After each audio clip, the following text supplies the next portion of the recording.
आज तक रेडियो सुनता है सारा जहां।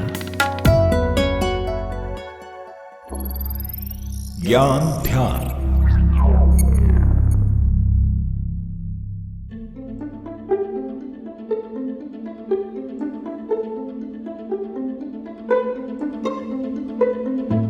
कोरोना वायरस के असर से पूरी दुनिया भर के लोगों का जीवन जिस तरह से बदला है वो हम सब देख चुके हैं। दफ्तर से लेकर घर तक काम करने का तरीका, घूमने का तरीका सब बदल गया है। लेकिन इतिहास बताता है कि ऐसी तमाम महामारियां इससे पहले भी आई हैं, जिन्होंने मानव जाति के रहन सहन और तौर तरीके को हमेशा के लिए बदल दिया। इतिहास ने कई महामारियां, कई बीमारियां ऐसी भी देखी हैं जिनकी वजह से सल्तनतें तबाह हो गई। यहाँ तक कि मौसम में भी बहुत सारे बदलाव इन महामारियों, इन बीमारियों के कारण हुए हैं। तो आज के ज्ञान ध्यान में हम आपको इतिहास की कुछ ऐसी ही महामारियों के बारे में बताएंगे जो कोरोना के पहले आ चुकी हैं, लेकिन इनका असर इससे भी भयावह था। ये महामारियां ऐसी थीं जिन्होंने मानव समाज को नए सलीके और नई तकनीक इजाद करने में मदद की। नमस्कार, मेरा नाम है अमन गुप्ता और आप सुन रहे हैं आज तक रेडियो का खास पॉडकास्ट ज्ञान ध्यान।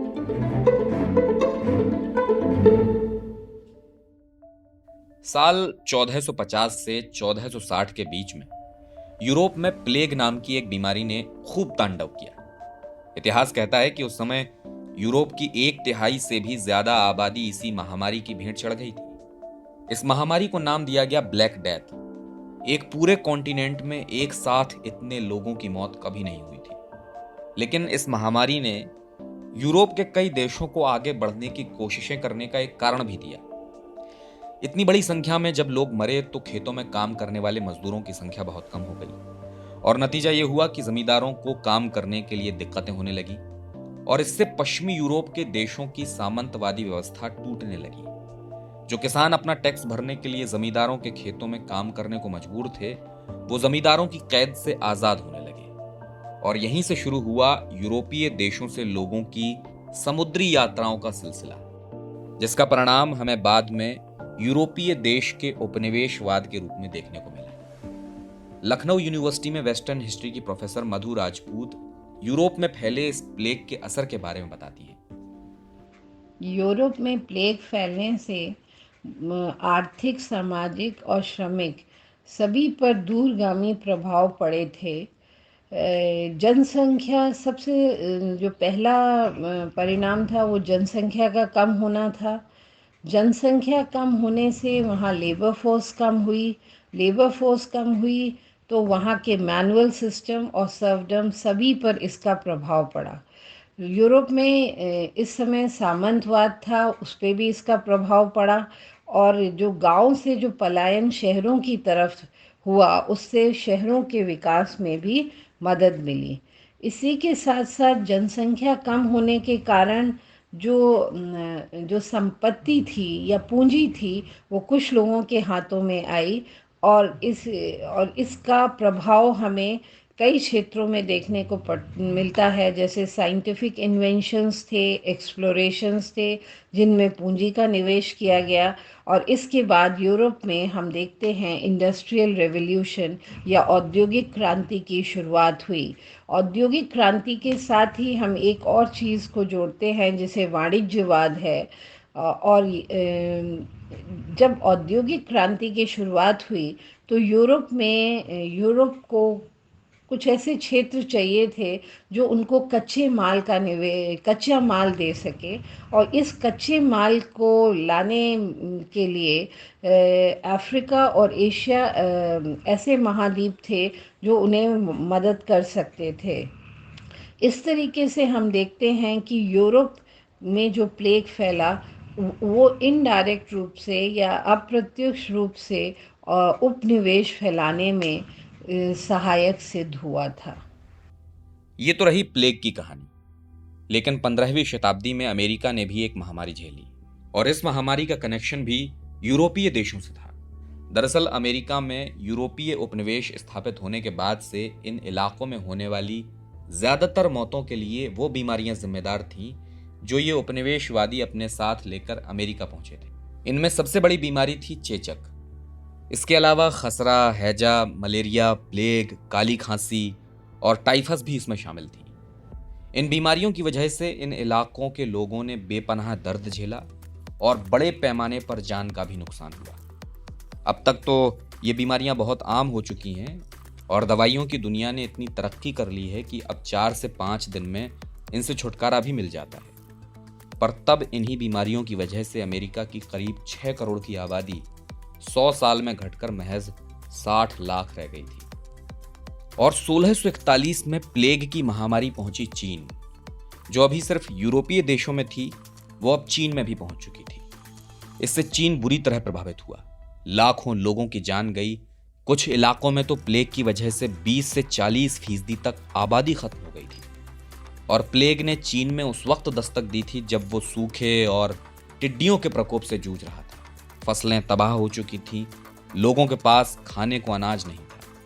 हालात इतने बिगड़ गए थे कि जब लोगों के पास खाने को कुछ नहीं होता था तो वो प्लेग, भुखमरी और सूखे से मर चुके लोगों की लाश को ही नोच कर खाने लगे थे।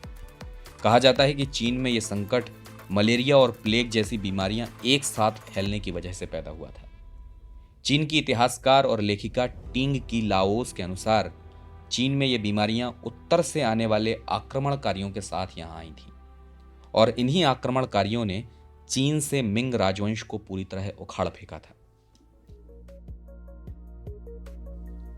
और 18वीं शताब्दी के अंत में अफ्रीका में पशुओं के बीच एक ऐसी महामारी फैली जिसने पूरी मानव सभ्यता को हिला कर रख दिया।